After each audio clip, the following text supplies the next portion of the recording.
मथुरा की व्यवस्था में लगे। कंस की दो पुत्नियां हैं जिनका नाम है अस्थि और प्राप्ति। मैंने बताया था कल भी, जरासंध की बेटियां हैं दोनों। पति के मर जाने की सूचना जरासंध को दी और कंस के मरने की खबर जरासंध ने सुनी तो एक विशाल सेना सजा के मथुरा पे आक्रमण कर दिया। कथा की फिर विषय चलो। जरासंध अपने समय का बहुत बड़ा राजा है।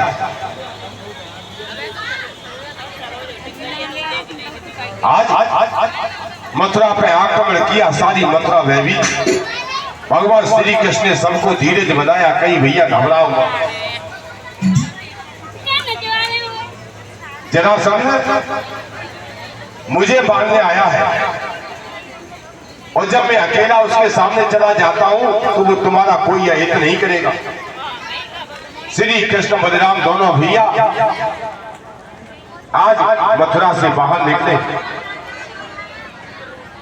जहां जरासंध की विशाल सेना खड़ी थी उसके सामने जाके खड़े हो गए।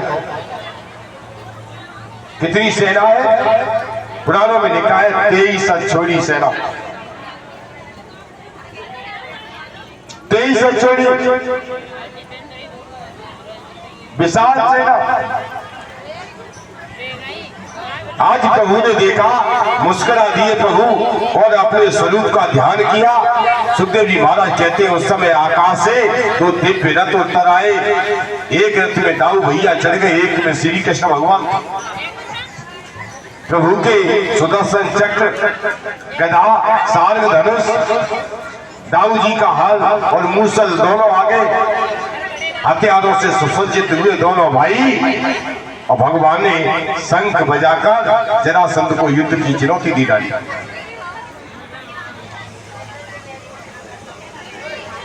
युद्ध आरंभ हुआ।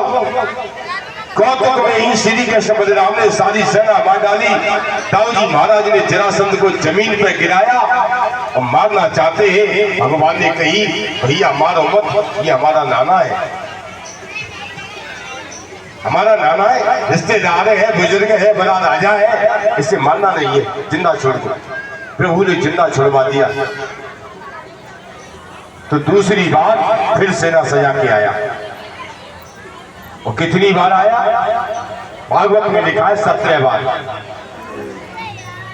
हर बार प्रभु ने सेना तो मार डाली और जरासंध को जिंदा छुड़वा दिया। जरासंध को नहीं मारा। तो 18वीं बार काल यवन को लेके आया। किसे लेके आया? काल यवन को।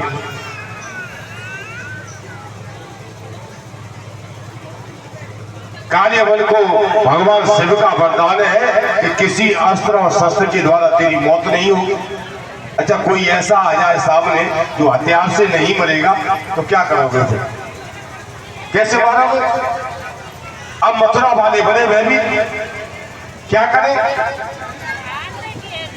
दाऊ जी महाराज कहने लगे कन्हैया ये सब नाटक तुम्हारे हैं। यदि पहले दिन जरासंध को ही मार दिया होता तो काल यवन क्यों आता? भगवान श्याम सुंदर कहने लगे दाऊ भैया बात ऐसी नहीं है, जरासंध हमारा ही काम कर रहा है। हमारा अवतार धर्म की स्थापना के लिए हुआ है। जब तक ये पापी जिंदा रहेंगे धर्म की स्थापना नहीं होगी, धर्म की स्थापना होगी नहीं। और इन दुष्टों को ढूंढने के लिए हमें कहां कहां जाना पड़ता। जरासंध सबको ढूंढ के घर में ही तो लाना है। घबराओ मत, सारी व्यवस्था होगी। प्रभु ने विश्वकर्मा को बुलाया और समुद्र के बीच में 48 कोस के क्षेत्रफल में एक सुंदर सोने का नगर बनवाया जिसका नाम है द्वारका। गरुड़ जी के द्वारा रातों रात मथुरा वासी द्वारका में पहुंचा दिए। और श्री कृष्ण बलराम युद्ध करने के लिए काल यवन के सामने आ गए। काल यवन ने देखा कन्हैया आ रहा है। भगवान ने देखा काल यवन सामने जाके खड़े हुए और काल यवन जैसे ही भगवान की ओर बढ़ा प्रभु युद्ध छोड़ के भागने लगे। बोलिए गोविंद भगवान की। भगवान भागे,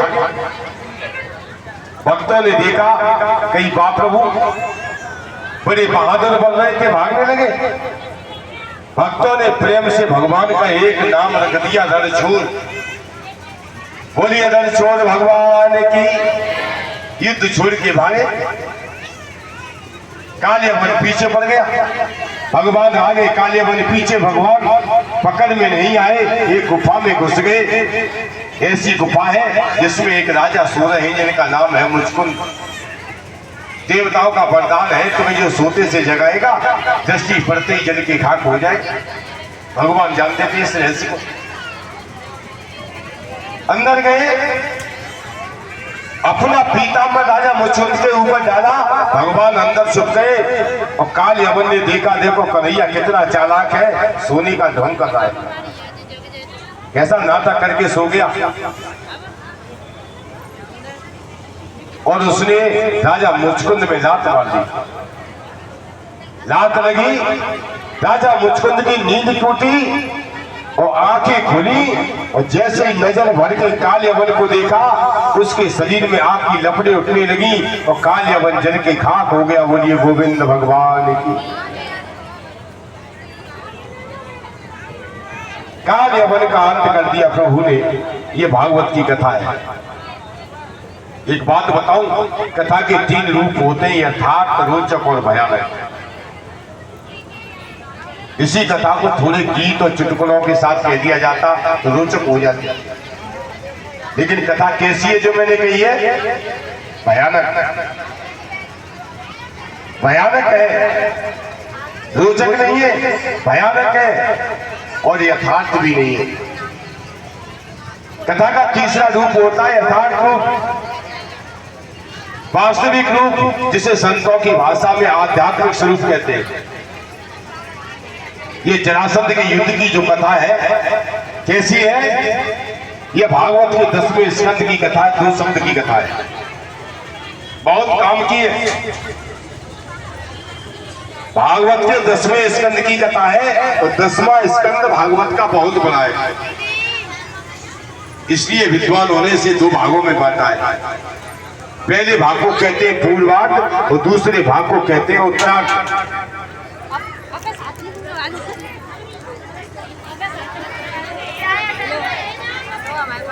और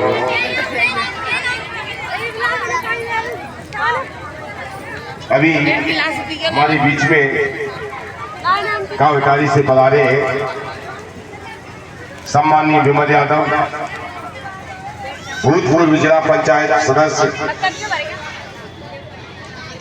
रवि वर्तमान में किसान यूनियन के प्रदेश अध्यक्ष भी है। साथ में हमारे श्री वीरेंद्र सिंह यादव, भूतपूर्व प्रधान ग्राम कार्य, आजाद यादव, और ये सभी यहाँ व्यासपीठ का सम्मान करना चाहते हैं। मैं सादर आमंत्रित करता हूँ। बोलिए गोविंद भगवान की।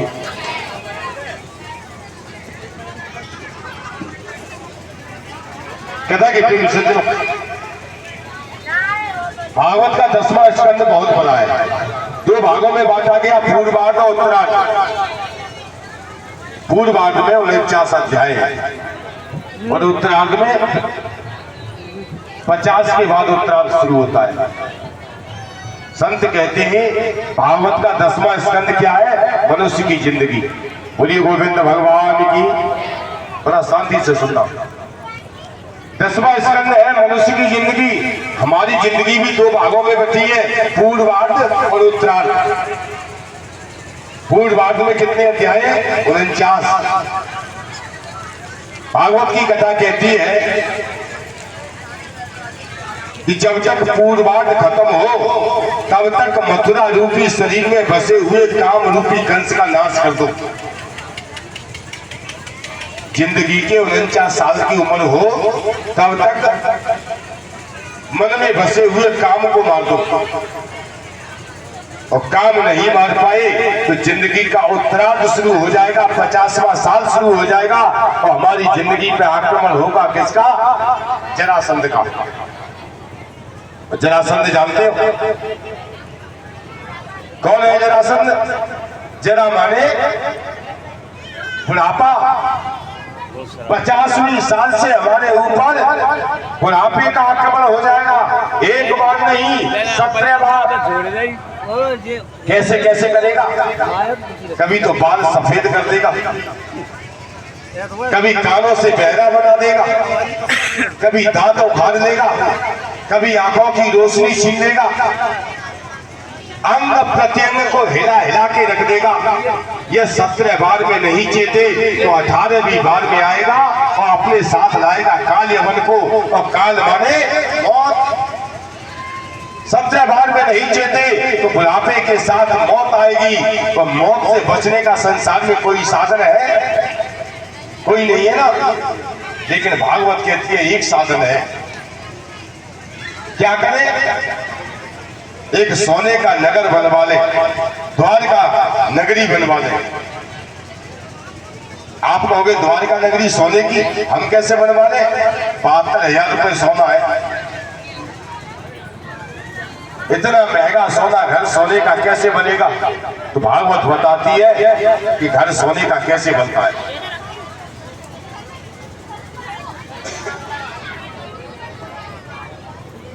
आप देखिए, शब्द देखिए क्या है। भगवान ने कौन सा नगर बनाया?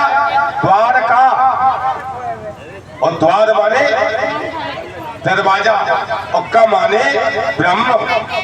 हमारा ये शरीर है, वो शरीर में जितने दरवाजे हैं, हर दरवाजे पर गोविंद को बिठा दो तो आपका ये सुंदर शरीर सोने की द्वारका बन जाएगा। बोलिए सच्चिदानंद भगवान की। फिर काल यवन कुछ नहीं कर पाएगा। प्रभु ने काल यवन का नाश कराया राजा मुचकुंद से। एक बात और बताऊं, भागवत कहती है, ये संत महापुरुष भी कहते हैं, भगवान के पीछे भागो, भगवान के पीछे भागो। तो काल यवन किसके पीछे भाग रहा था? भगवान के पीछे। और प्रभु ने उसे ही मरवा दिया। तो संत कहते नहीं भैया, भागा तो भगवान के पीछे था, लेकिन उसकी नजर में भगवान की पहचान क्या है? केवल पीताम्बर। राजा मुचकुंद के ऊपर पीताम्बर पड़ा तो राजा मुचकुंद को कन्हैया मान लिया। और पीताम्बर क्या है? संत कहते माया। भाग तो ब्रह्म के पीछे रहा है, लेकिन नजर माया पे लगी है तो भगवान उसकी भक्ति का नाश कर देते। बोलिए सच्चिदानंद भगवान की। राजा मुचकुंद को दर्शन दिया, या भगवान का एक नाम मुकुंद पड़ा। बोलिए सच्चिदानंद भगवान की। आइए एक बार भगवान का नाम संकीर्तन। और उसके बाद हमारे बीच में पधारे हैं ठाकुर देशराज सिंह, राष्ट्रीय मुख्य महासचिव भारतीय हल्दर किसान यूनियन से। और मैं ठाकुर साहब को आमंत्रित करूंगा वो व्यासपीठ के सामने आए। बोलिए सच्चिदानंद भगवान की।